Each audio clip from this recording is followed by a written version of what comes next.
Hello, I'm Rabbi Nathan Davidovich, speaking to you on behalf of the Web Yeshiva, speaking to you from Efrat, Israel.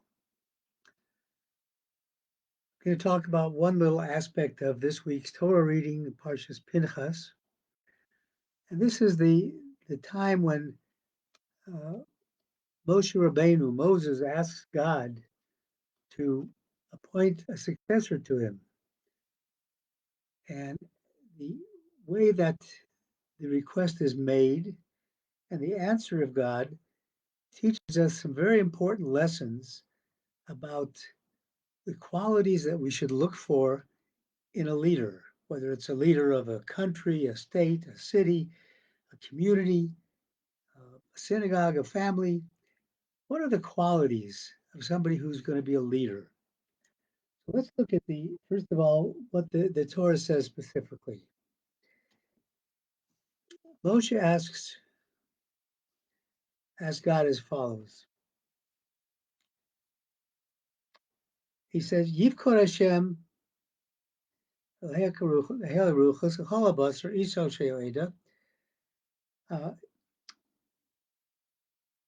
you shall appoint a person, Asher Yetzi Lifneim, who will go out before them, Asher Yavo Lifneim, who will come in before them, Asher Yotzim, Asher Yovim, who will lead them out, bring them in.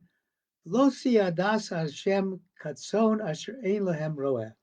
And the congregation of God should not be like a shepherd, like a flock of sheep that doesn't have a shepherd. Now that's an interesting concept as to why he's referring to it that way. What's more interesting is God's answer to him. He says, yes, I will appoint a person. And he says, uh, choose Yoshua ben Nun, Joshua the son of Nun, Ish asher ruach bo, a person who has a spirit. What does that mean? A person has a spirit. What are these two things teaching us? And we learn a lot from these.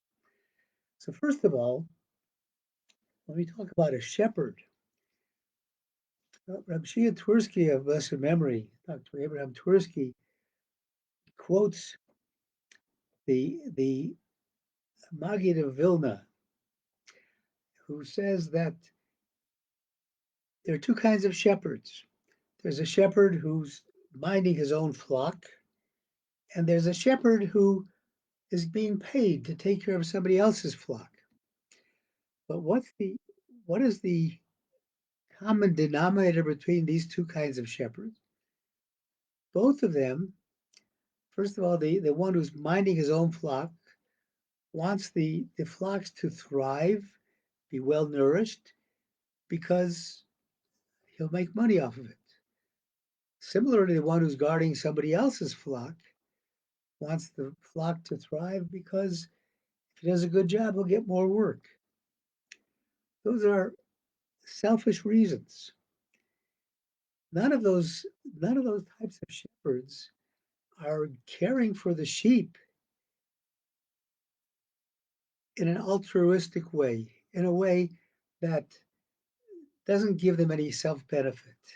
In fact, we have the story of Moshe Rabbeinu uh, finding a little sheep that had gotten separated from the flock, trying to drink water.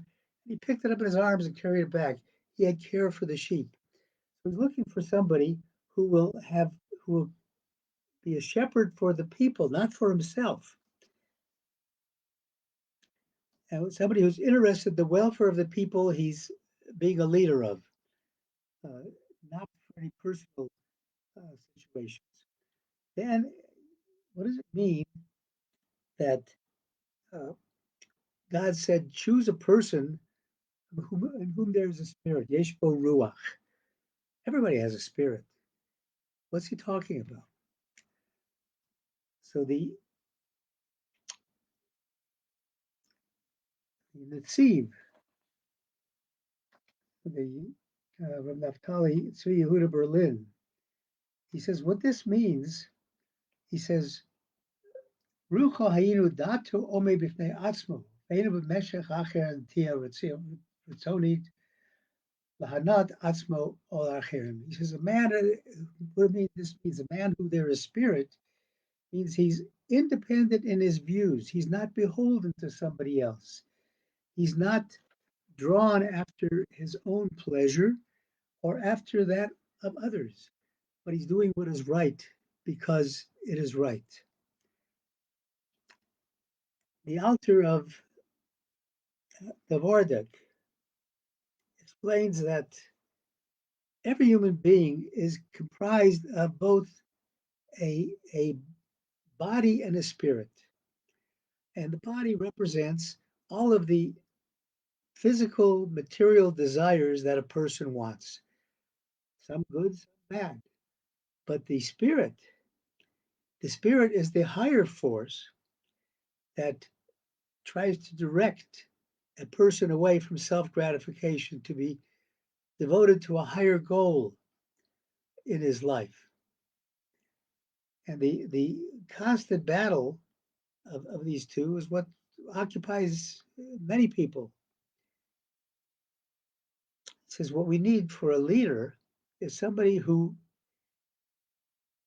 has the ruach, the spirit prevail over the bodily needs, the bodily desires, so that a person can look away from his own needs and take the time to pay attention to what he's supposed to do.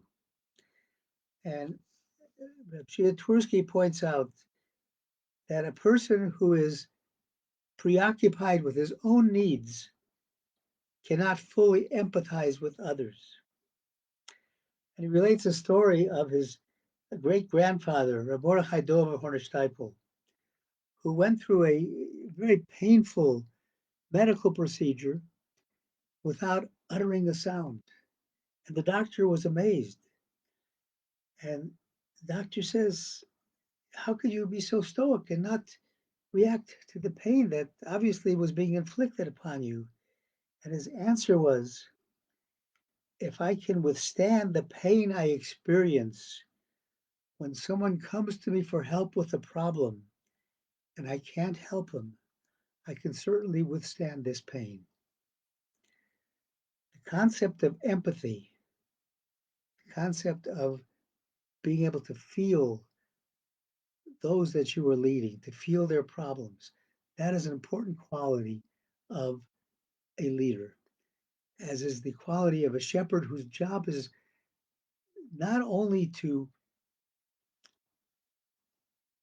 not only to uh, not have his own self-interest at heart, but also, as Rashi says, a person who goes amongst the people, not like the king who sits in his palace and sends his troops out to fight.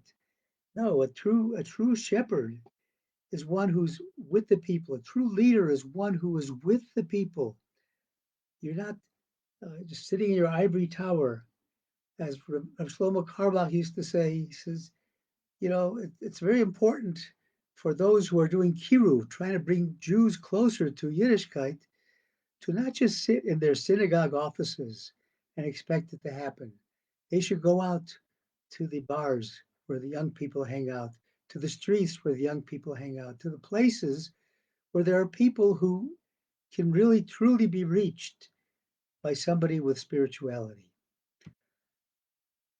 My blessing to all of us is that we should try to be a leader in whatever circle we are in, and try to do so by being empathetic to the needs of others, by trying to not put our selfish desires over and above what we're trying to give to somebody else, and try to influence others to follow that same path. That's the path we need to find a true leader. I thank you for listening on behalf of the webyeshiva.org.